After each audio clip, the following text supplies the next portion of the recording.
Hello and welcome back to the Geordie Pig Investor channel, where we dive deep into the world of dividend investing to help you build a portfolio that pays you. Whether you're just starting out or looking to maximize your passive income, this channel is your go-to resource for strategies, insights and the tools you need to grow your wealth steadily over time. Hit that subscribe button and join me as we explore how to make your money work for you, one dividend at a time. In today's video, I'll be going through all the stocks I have bought and sold in the month of March.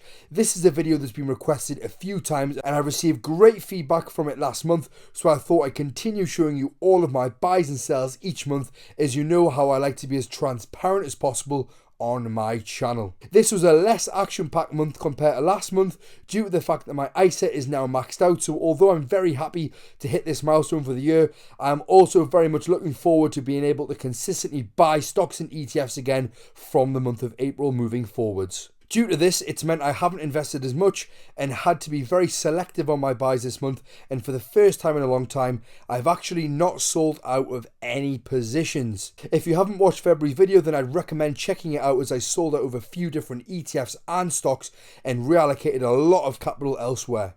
And since doing this, I feel my portfolio is aligning better with my personal goals, and I'm really happy with the change I've made. So to not sell any stocks in the month of March is a huge step in the right direction for me, as it highlights that I'm comfortable with the stocks and ETFs that I currently own in my portfolio. Anyways, let's get straight into it and see what stocks I bought in the month of March. The first stock I bought in the month of March was none other than Greggs, stock ticker GRG. I bought 7 shares of Greggs for a total amount of £129.74.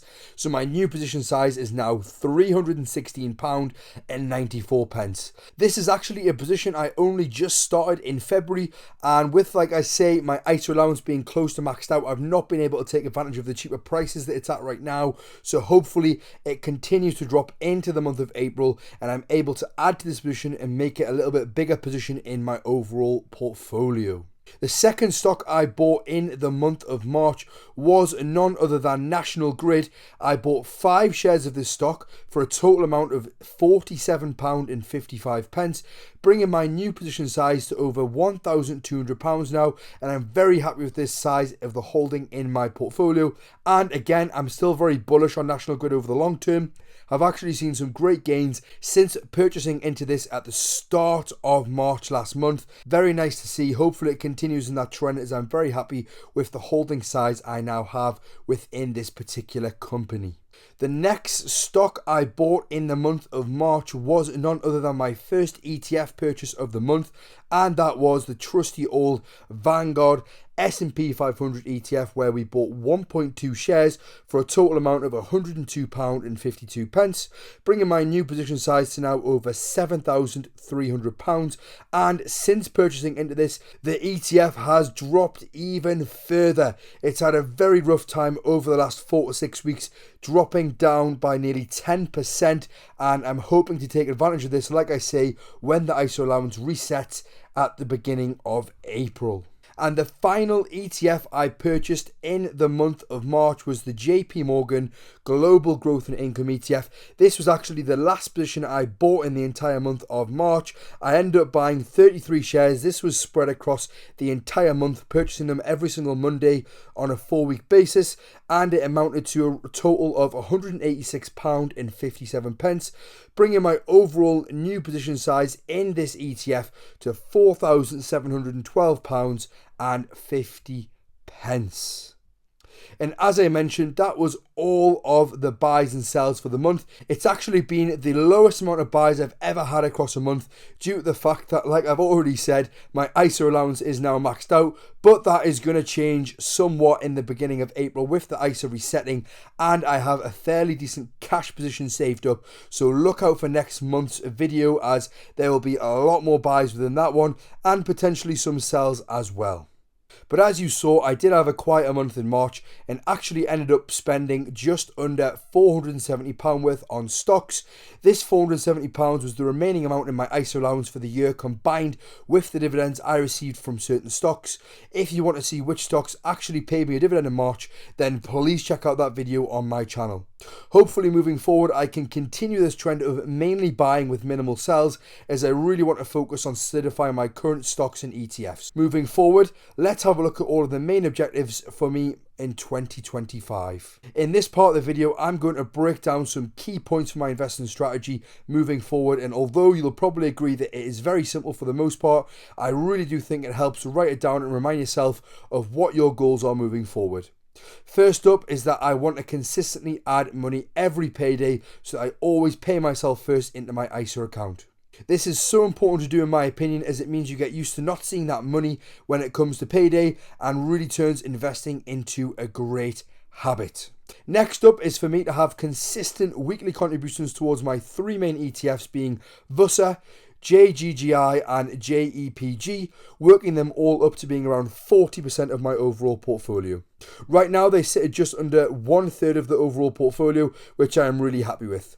I have this as a main goal for my 2025 portfolio, as it's important to me to ignore market noise, and every Monday, regardless of what's happening in the world, I know that I will add around £100 between VUSA and JGGI, meanwhile adding one share of JEPG each week.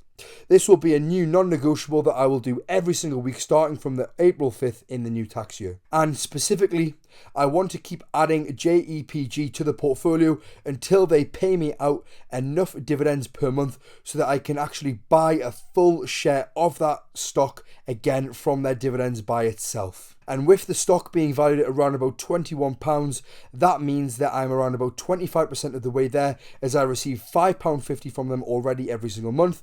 So hopefully I'll be able to tick this off by the end of this year. I then know that if I don't want to buy anything else for that week, the bare minimum purchases I will do will be slowly building up towards having 40% of my portfolio within these three ETFs. A real big goal of mine over the last 6 months has been to trim my portfolio to under 25 overall stocks and ETFs. After some careful consideration and reevaluations within my portfolio, I can now say that it is comfortably under this number, being at 22. This is a big one for me personally, as I feel you can get carried away with adding stocks and ETFs to your portfolio, and it may seem good at the time, but long term I feel it can become a bit of a mess and really hard to keep on top of everything within your portfolio. Having said this, with it now being 3 positions under my limit, if I do see an opportunity after doing my own research, then I will not be scared to add it to the portfolio. But I will be extremely cautious and selective when doing this, which I don't think is a bad thing. Next up is to continue to add to my growth and income stocks when I see their price as a good buying opportunity. With having a portfolio size that I feel is manageable really helps me keep on top of this, so if I feel a stock is undervalued and I have capital available, then I know I can bolster that position within my own portfolio. I will always try to buy good quality stocks at a discounted price where possible. And finally, it is to continue striving to have a good balance between growth and income stocks. Right now, my portfolio sits at just over a 3.3% dividend yield and has a 5-year dividend growth rate at over 7.7%, so both in the ranges that I want. Again, just something to consistently track to make sure it stays within my personal portfolio ranges. Thanks for watching this video. If you're building a portfolio for passive income and financial freedom, don't forget to like, subscribe and hit the bell notification so you never miss an update. What are your own 2025 investment strategies, and do you have a clear goal within your portfolio? Let me know in the comment section down below. Until next time, keep compounding and stay patient in the market, because your future self will thank you.